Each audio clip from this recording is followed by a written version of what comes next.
Hello, TOVA community, back for another TOVA online health TV show where I have here some fantastic guests from the community that will be sharing with us about the importance of engaging the community, about the importance of being a blood donor. As you have known, I had traveled to Korea and I've talked to the world community about the importance of being blood donors for sickle cell, but there is a need right in our community here at home. So I have some fantastic guests here today from the Delaware Blood Bank that I'd like to introduce to you. And they're going to be talking about some of their initiatives at the Delaware Blood Bank and also sharing with you about the importance of donating blood. Right now, we're in the midst of this COVID-19 pandemic, and there are many in the hospitals locally that may need blood transfusions in order to ensure that they have the best outcome possible. And also, September is coming up. In September is Sickle Cell Awareness Month. And all of you don't know that sickle cell is a rare blood disorder that for some who have had complications with their sickle cell need routine, ongoing blood transfusions to maintain a quality of life. So welcome to our guest today. I have Mrs. Kristen Frederick, and she is the Director of Laboratories at the Delaware Blood Bank. And I also have Mr. Antonio Prado, who is the Communications Marketing Specialist with the Delaware Blood Bank. Welcome to Your Health Matters. Thanks. How are you guys today? Doing well. Thanks for having us. It's great to be here. Thank you guys for coming. So I just want to get right to it. And I have been on the front lines, you know, as a healthcare provider, really trying to keep our patients out of the ER, but also ensuring that those who need blood there's an ample blood supply to meet their demand. So before the COVID-19 pandemic, these are just some statistics I found that 37 to 38% of our country is eligible to donate blood, but less than 10% of those who donate actually do it annually. So where are we now? So that's a great question. And those figures are correct to my knowledge. Those are the ones I see most commonly.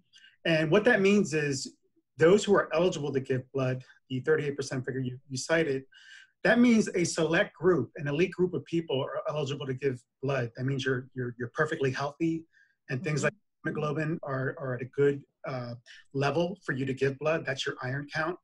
And you know, it means you're feeling healthy and well, that you're not sick and you don't have a chronic disease that precludes you from donating blood, or you're not taking a medication that eliminates you from the donor pool. And so in other words, you are perfectly healthy, you're living a good life, and that's who comes in to donate. The problem is that second figure that you cited, of that 38% of the US population eligible to give blood, less than 10%. And I've heard sometimes that it's significantly less than 10% of folks actually come in and give blood. And so you may ask yourself, well, how do we do it? How do we supply 19 hospitals here in Delmarva? That's the entire state of Delaware, the Eastern Shore of Maryland, and the Eastern Shore of Virginia. And it's because we've got some wonderful donors who are dedicated. Some of them donate the maximum 6 times a year for whole blood, for instance. And then you've got others, you know, maybe 3 or 4 times a year. You have your platelet donors who give every 2 weeks. Your plasma donors who can give once a month. And it all adds up, and by the grace of God, we're able to supply the hospitals that we need to supply. But the problem is, you know, getting more people. This week has been a little tough for us. Kristen can tell you, this past weekend was really tough filling the hospital orders of our Delmarva hospitals, because in the last week or two, we've had a little bit of a lull with our appointments. They haven't been filling up as much. And when we start to get a little uncomfortable and a little disconcerted with the numbers in our inventory, we have to issue a press release to the media in the hopes of raising awareness. And that's the situation we find ourselves in. We've been lucky for the most part this summer, when it's traditionally a difficult time to get people to donate blood. On top of that, you've got COVID-19 Mm-hmm. That 10% or less figure drop even more. You know, people are sheltering in place. Not everybody wants to go out. Having said that, we've had some brave people come out and donate blood, thank God. But it was already, you know, long story short, it was already hard to get people to donate blood, and it got even harder with COVID-19. Wow. And I want to say too that I've seen a lot on social media, a lot of posts of people who have donated blood during this epidemic, but also people who have also donated plasma as well, which is in great need right now. But I wanted to talk to Mrs. Frederick about your role at the Delmarva Blood Bank. So where is the blood supply right now? How are we doing? Like, do you have enough blood for 7 days to meet the needs of the people in the hospitals, or are we at 2 weeks? Where are we now? So right now, demand from the hospital is low, lower than had been pre-COVID. However, blood supply is also low. So we're sitting at about a 3 to 4 day inventory at any. Oh my goodness. We like to be at a 5+ day inventory to feel comfortable. Really, donor behavior has changed since COVID-19 hit. We do about 40% of our donor collections at mobile blood drives, meaning we're going to high schools, we're going to community centers, we're going to big businesses. And a lot of the diversity in our donors come from going out into the community. And when COVID hit, we had to put a lot of restrictions in place. We had to social distance. We had to stop all of our mobile blood drives. Just within the past month, we have started a few more, but we're maintaining social distancing between the donor beds. We're wiping everything down before donors, after donors, more than we ever did before. And even pre-COVID, we had pretty strict cleaning procedures. We're taking donors' temperatures as soon as they walk in the door, so that if someone does have a high temperature, they're immediately asked to leave and then to follow up with their doctor. So it's less exposure to the healthy donors that are coming in. So donor behavior and processes for the blood center have changed dramatically. Wow, that's very concerning, but I'm very excited to see that you have been able to adapt and still be able to get the community to come in to donate blood. So would you say that the number of blood drives have dropped by 2/3 than previous years during this COVID pandemic? Yes, because we had to halt all blood mobile operations. Wow. So this is I would add, you Go know, ahead. usually 40% of the blood we collect any given week comes from blood drives. And because of the significant reduction in the number of blood drives we're able to hold, it does present a challenge to us. You know, for instance, even though we're in a little bit of a summer slump, if you will, we can usually look forward to September and say, well, the high schools and colleges are starting up. And when you look at the 40% of blood drives that make up the blood we collect, if you isolate the high schools and colleges, that's 25%. So that's a quarter of the blood that we collect. And now we're figuring out, well, how do we do without that blood? How do we get people to come into the donor centers instead? You know, including all these young kids who got that young, healthy blood, you know, 17-year-old and up, high schools and colleges. You know, it's a little daunting, but we're scrambling and trying to figure out how do we cope with that reality once September hits and those blood drives are not going to be here.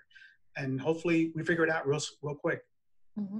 Yep, so we have a new normal, just like everyone's daily life has a new normal, and we're trying to figure out what works in this pandemic that we're faced with. So we found some things that are working, and hopefully we're able to get more mobile drives back out into the field. So would you say right now, what has been most successful? Well, you know, you mentioned plasma, specifically convalescent plasma, and it has been heartwarming to see the people coming in to donate convalescent plasma after battling this disease that we all know now is COVID-19. You know, they got through it and they're stronger for it. And Kristen can tell you better than I can. Now they have these antibodies in their plasma that can help other people that are now battling COVID-19. And I believe, Kristen can correct me if I'm wrong, we try to hold off on using convalescent plasma only for the more serious cases. And Kristen, you know, she might want to take it here, but we've heard some great stories from doctors, nurses, and also patients themselves talking about how much it helped them, and thanking us for what we do. Kristen, you want to add to that? Yeah, so convalescent plasma kicked off really quickly here at BBD. We were on the East Coast next to New York Blood Center, where pretty much all of the convalescent plasma in the United States, probably 80% of it was being provided by New York Blood Center Enterprise, which BBD is a part of. And we had donors coming down from New Jersey just to donate convalescent plasma. And we could get four units from one donor. And we were having hospitals calling from who aren't our normal customer to provide blood, but their provider was unable to provide it to them. So we were providing the CP units to as many hospitals as we possibly could help. It was all hands on deck. The ordering has died down now, but doctors are finding out what works and, you know, giving the 2 units versus the 1 unit, 24 to 48 hours apart. They really figured out what works best for the patients, and we heard some really great recovery stories. Yeah, and I also had a patient that had COVID that had to get convalescent plasma, and I'm very thankful of the great work that the hospitals and you as the blood bank has done, that she was discharged last week. Had some severe respiratory complications. So I urge all of you in the community to donate blood as well, this plasma if you can, because there are many who without this life-sustaining infusion will not be here today. But I want to just segue into back to the blood transfusion programs, because it's something that I'm very passionate about as an advocate for sickle cell. And blood transfusion programs are more important, I would say, even now, to meet the demand for blood, especially for populations like sickle cell anemia and beta thalassemia major. And for those who need monthly life-sustaining blood transfusions. So I know that is even more of a challenge, and I wanted to know how the Delaware Blood Bank has met the demand for those patients with rare blood disorders. Sure. So through the pandemic, you know, we monitored all of our ordering patterns for our sickle cell patients, especially, did not change. They still need the blood, whether we were in a pandemic or not.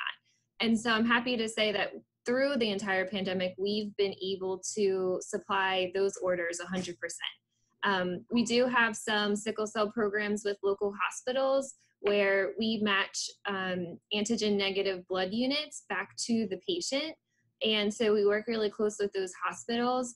We also, we encourage donors to report their ethnicity at donation. So when you register to donate and you fill out your questionnaire, there is some information there about the importance of it. And it's really important because the blood that you donate is best matched for someone with your same ethnicity. And so that's why it's important to note down what background you're from, so that when we have these sickle cell children at a local hospital, we're able to pull those African American units and segregate them, and we keep them in a special inventory in our laboratory. But if the donor doesn't give us that information, it's a little bit harder for us to find them. So we do have some extra processes in place where we mass screen all of our donations for these special antigen negative units that we need. And so in a Caucasian donor, you can screen about 100 units to find one that would be a good match for a sickle cell patient. So that's why it's so important to increase our African American donation population. And any special rare unit that we find, it is so special to us. We keep it back in a back hallway in a separate laboratory, in a refrigerator for sickle cell patients that are in crisis, or to match with the programs that we have for the hospitals. Wow, that's really good. And I know that some blood banks actually will tag that blood to be used for someone for sickle cell. And if that blood can't be used for an individual with sickle cell, then it could be used for anyone else in need. But it's important that the community know that these processes are in place, and that it's important to make sure you check the box of your ethnicity, because that's going to help to make sure that those with sickle cell and other rare blood disorders get the most matched blood that they can. And African Americans can make a difference in this area because their blood is most phenotypically matched with those with sickle cell. So I just want to just share, because it's something that I sometimes get frustrated about, and looking at these dire numbers that only 1% of the African American community are actually blood donors, but over 50% have type O blood, O positive or O negative, which is in demand by hospitals, and especially during the COVID-19 pandemic. What do you make of these staggering statistics? Well, I just want to say, locally here at the Blood Bank of Delmarva, it's a little better. If you look, we get about 80,000 people presenting to donate. And of those people, you're going to have deferrals for low hemoglobin. Maybe your blood pressure is a little high. There's different things that can defer people from donating blood. So usually a little less than 70,000 people in any given year successfully give blood. Now, we asked IT to run the numbers, and out of 30,244 unique volunteer blood donors, actually 6.5% were African American. So that's a little bit than 1% that you cited earlier. However, there's still room for improvement, I like to say. I like to look at on the bright side of things. It's an opportunity for growth. When you compare the fact that we have 6.5% of our donors are African American, 23% of the population here in Delaware is African American. It's actually even higher in Maryland, where you're talking 33% of the population. So there is room for growth there, and I mean, almost every day, we see African American donors come in, and so they're here and they're giving blood, and for just like everyone else, they want to give back to their community. They know it's important. And I have often asked them, what is the secret to increasing the number of minority blood donors? And they don't. No one has the silver bullet, right? They say some common sense things, like have more blood drives in the community. Try your luck with the churches. Conduct more education. And I mean, these are all, kind of nebulous ideas that we have to wrap our minds around and try to come up with specific solutions to. And it's a slow process. And that's why, we appreciate being on your show. I mean, to help us get the word out. Sometimes you have more dramatic illustrations, like Camille Pringle is a wonderful lady. We met last year. She came in and she organized the blood drive on Good Friday, which was the anniversary of the tragic death of her son, who unfortunately was the victim of violence and suffered a number of stab wounds. But she was so impressed with how many units of blood they gave her son in the trauma unit across the street here at Christiana Hospital. So moved that she, bless her heart, she organized a group of about 10 or a dozen people that donated in honor of her son, AJ Moore. And so Camille Pringle, she's a lady who understands very personally about the need for blood. And you have little victories like that you hope to build on. But, like I said, 6.5% African-American donors here at Blood Bank of Delmarva. And yes, it is something that we're looking to improve because, Chris can tell you better than I can. When you look at the African-American population as a whole, more than 50% are type O positive. And there's another, segment that's O negative. But O positive is actually the most in-demand blood product we have. It's the #1 blood type in America. And just by the law of averages, you need to keep it in stock. And it also has versatility. And, if you're Rh positive, you can give it to other folks besides just type O. But, Kristen can tell you a little better about, those attributes that the O positive donors have. Yeah, so Dr. Nina makes a great point about the type O. And of course, everyone knows an O negative donor is the universal blood type. And we need to reserve our small population of O-neg donors for trauma emergency use or the true O-neg patient. And so what we do here at BBD is, because in the African American community, about 47% are O-pos and only 4% are O-neg. Where it gets tricky is the other antigens we're looking for on the red cell are common to be negative on an O-neg red cell. So it's easy for someone to jump on the O-neg, and try to transfuse O negs to sickle cell patients. But a better option is screening our O positive donors and finding those RO donors that will be a good match for the sickle cell patient. So we're matching the RH and the KEL antigens, not just the ABO.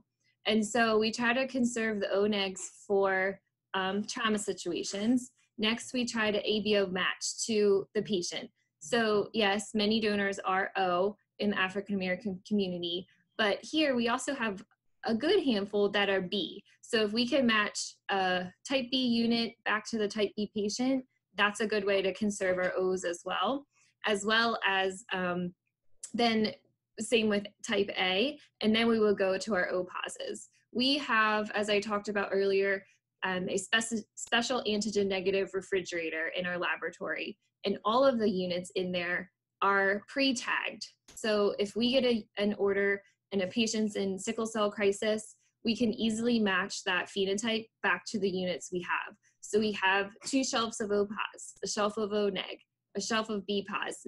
You get my drift. So we'll try to match to the blood type first, conserve the O negs, go to the RO units first, and last resort would be to use the O neg red cells.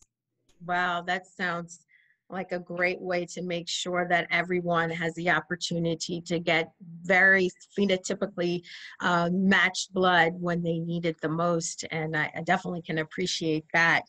But I also wanted to go back because I also did a survey of mine that I reported where I asked people in the community what were some of their barriers about being a blood donor. And I'm, very sad to report that even this day that, time could, seems to be a factor. So those mobile units going into the community, like you said, is very important. Fear. I'm not a fan of needles, so I'd like to hear what you have to say about that. But also lack of awareness was also seemed to intrigue me, that they didn't really know about the unmet need for those in the community and special types of rare disorders that need blood. So I wanted to know your thoughts about that. And then those who are fearful of needles, what kind of things do you do to make sure that they get through this? Well, Dr. Nina, that is a significant hurdle to get through. And until they get here and go through the process, that's the only way we're going to shatter that barrier. I can't tell you how many first-time donors that I've met that said that very same thing. Really, no one likes to have a needle put into their arm, but some people handle it better than others. And the ones who are very leery, those who are afraid and just afraid of the needle, they find that it's the needle prick itself is so instantaneous and so minor in the grand scheme of things. And because when you're actually giving blood, you don't feel that blood coming out. It's just that initial fraction of a second, feel the needle coming in. And I got to tell you, I'm a little biased, and Kristen can weigh in as well. I happen to think we have the best phlebotomists in the state. And put that needle in you. Okay, that's a good thing to know. It's amazing. So good.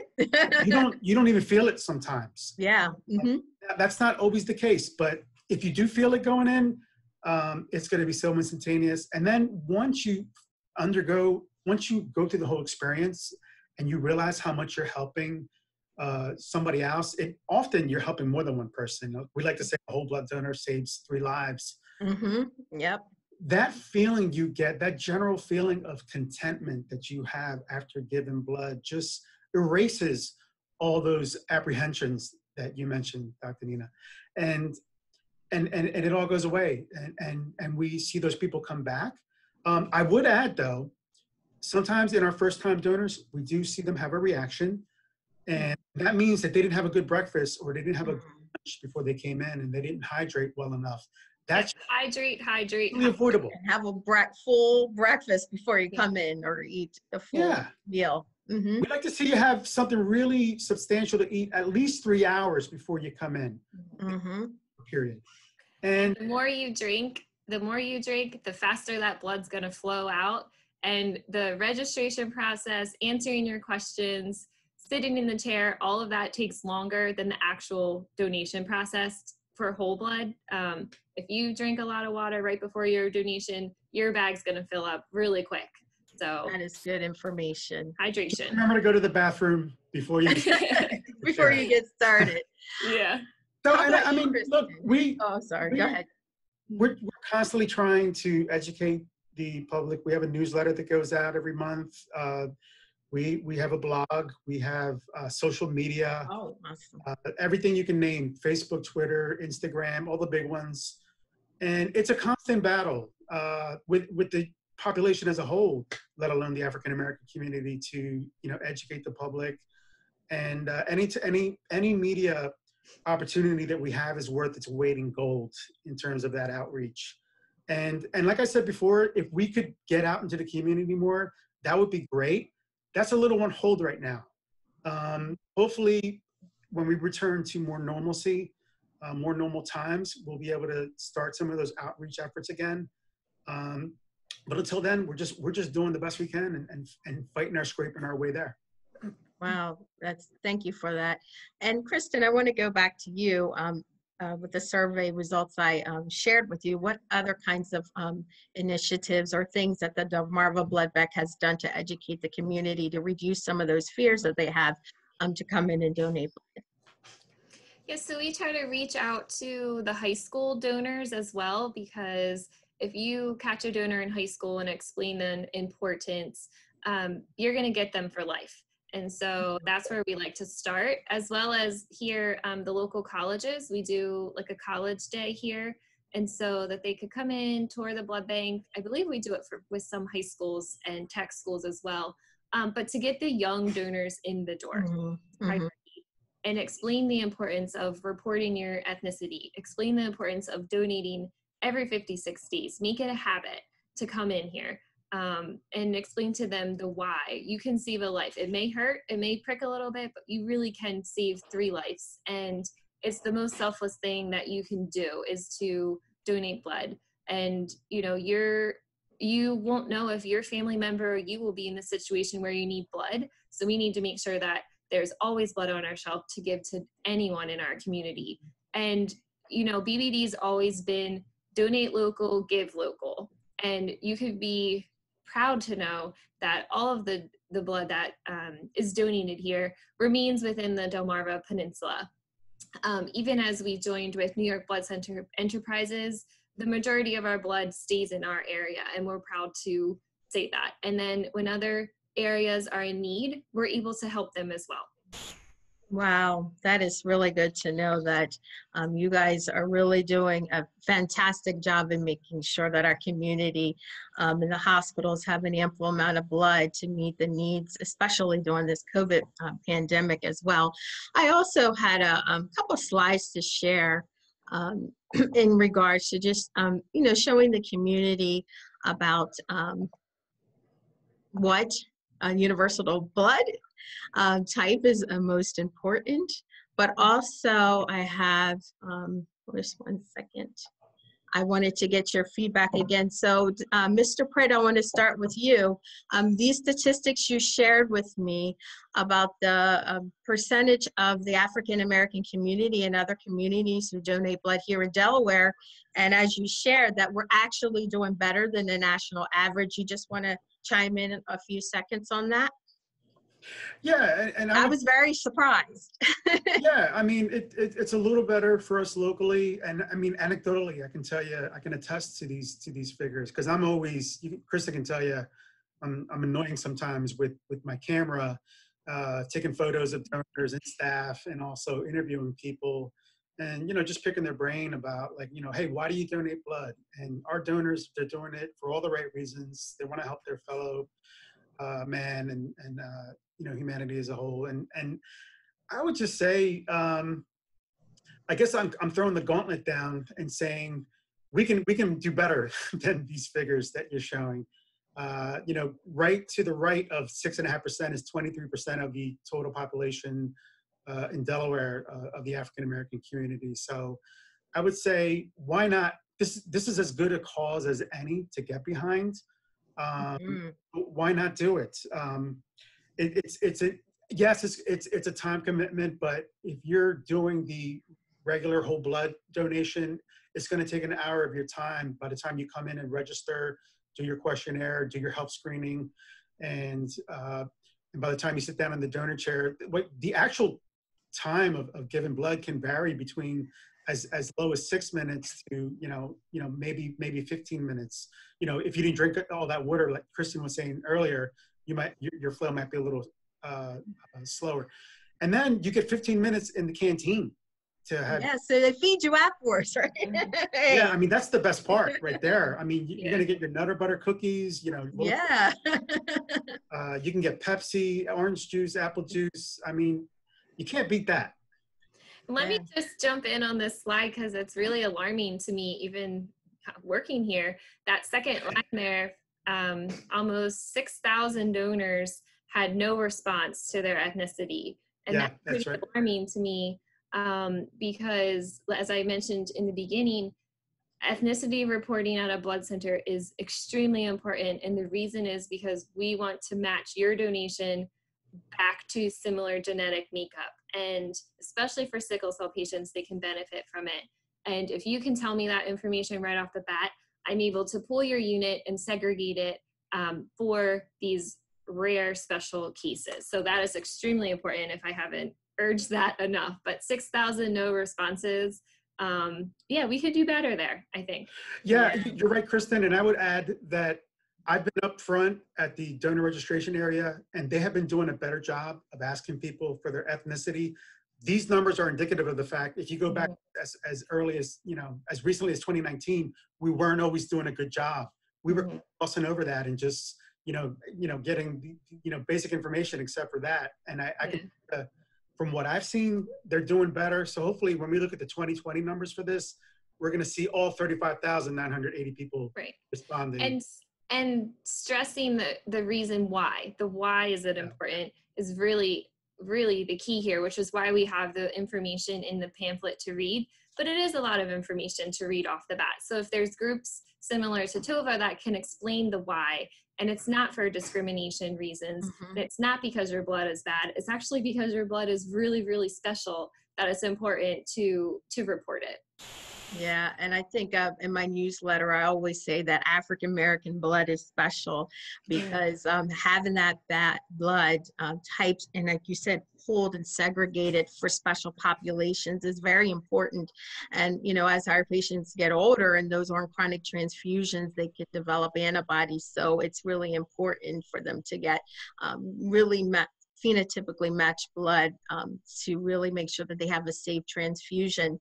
But I like to go on to the next slide because I think it's important, and it's kind of busy for the community to know that, as you're saying, type O positive and O negative blood is the universal donor. So I would like you to talk about that, Kristen.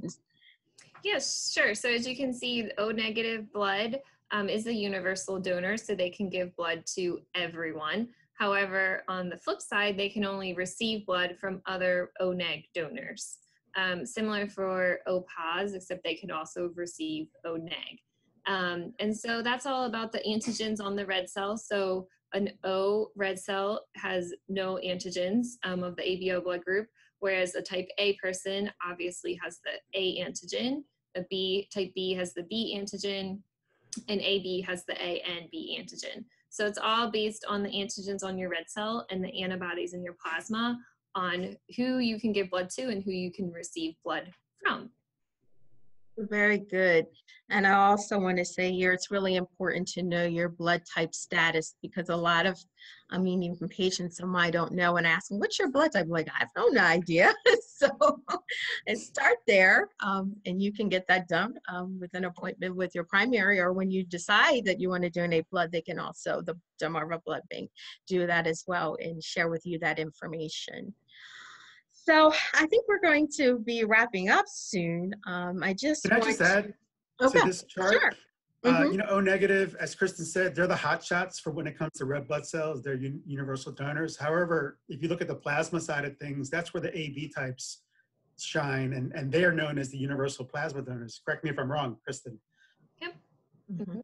Right. And so based on your blood type, when you come in to donate, we'll try to steer you towards what donation is best. So obviously our O-negs, we try to maximize and get a double red cell collection from them. whereas the AB plasmas, we try to get platelet and plasma collections from them. So as soon as we know your blood type, we'll steer you towards the correct platform to benefit the patients in our area. Awesome, awesome. So I'm just going to sort of try to wrap up and to say that it's definitely exciting to know that the Delmarva Blood Bank is really doing a lot around making sure that our community has enough blood to meet the needs, especially during this COVID-19 pandemic. But also it's very encouraging for me to see that the blood bank is really providing some initiatives to educate the African community about the importance of why their blood is so important and so especially for those with sickle cell anemia and those that have to receive chronic transfusions to live a quality of life. So it's really good to know that you are pulling and segregating blood, but also that it's important for those to check their ethnicity to make sure that the right units get to the right patient in need. So just ending up, I just want to thank both of our great guests today from the Delmarva Blood Bank for appearing on TOVA Health TV. I also want to encourage the community to follow us at TOVA Community Health on Facebook or also Instagram. And also, if you're interested or any other shows, or if you like this episode, you can also donate to our Cash App, which is $ TOVA Health. So wrapping up, I just want to say that September is Sickle Cell Awareness Month, and although you may not be able to have a mobile drive, I'm encourage all of you in the community, if you're healthy enough, to please make an appointment to donate blood. 1 unit of blood can save 3 lives. You can call 888-8-BLOOD or visit delmarvablood.org. So I like to end with Mr. Prado. Do you have any last minute comments? Yes, 2 things. I would add an 8 to that phone number, 888-8-BLOOD-8, and then we're good to go. And just to go back to the beginning. Oh goodness, I'm so sorry. Oh, that's all right. And just to go back to the beginning, now that we're here at the end, we talked about 38% of the population eligible, less than 10% actually giving blood, rolling up their sleeve. And I would just say, if you're walking around and God has blessed you with good health and you want to give back to the community some way, there's no more powerful way to do so than giving blood, plasma, or platelets.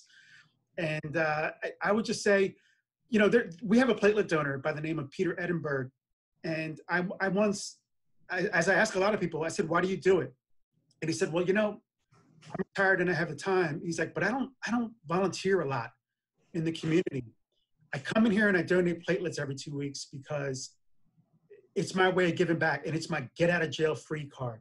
And I loved it. I loved it. You know, it's funny, but poignant as well. Cause I mean, it's like, you got your check, you check off the box of community involvement, of giving back and helping your fellow man. And I would just say, give it a try. It's a powerful way to be involved and do something positive with your life. Exactly. And I'll end with you, Mrs. Frederick. Kristen. Yes. Last minute comments. To piggyback on Tony, there is no replacement for blood. And so we do need the donors and the dedicated donors. And we love having the full antigen negative inventory in our lab so that we can phenomatch back to the sickle cell patients to provide them a better life. And that's our goal, is to just give hope to these patients. And so we just encourage everyone to give it a try and donate, and you know, you'll get your cookies at the end, just like Tony said. Yes. So thank you, all of my guests today, for coming on Your Health Matters with TOVA Health TV. As again, September is Sickle Cell Awareness Month. If you're healthy enough to donate blood, please check that off as one of your bucket lists. As a community service, a volunteer, I can't say a more life-sustaining and something that can give you so much gratitude to know that you're saving someone's life. It can't get any better than this. Thank you guys for coming on today, and I'm so excited to continue to support your efforts and your initiatives at the Delmarva Blood Bank. Take care. See ya. You too, Dr. Nina. Good to see you. You too.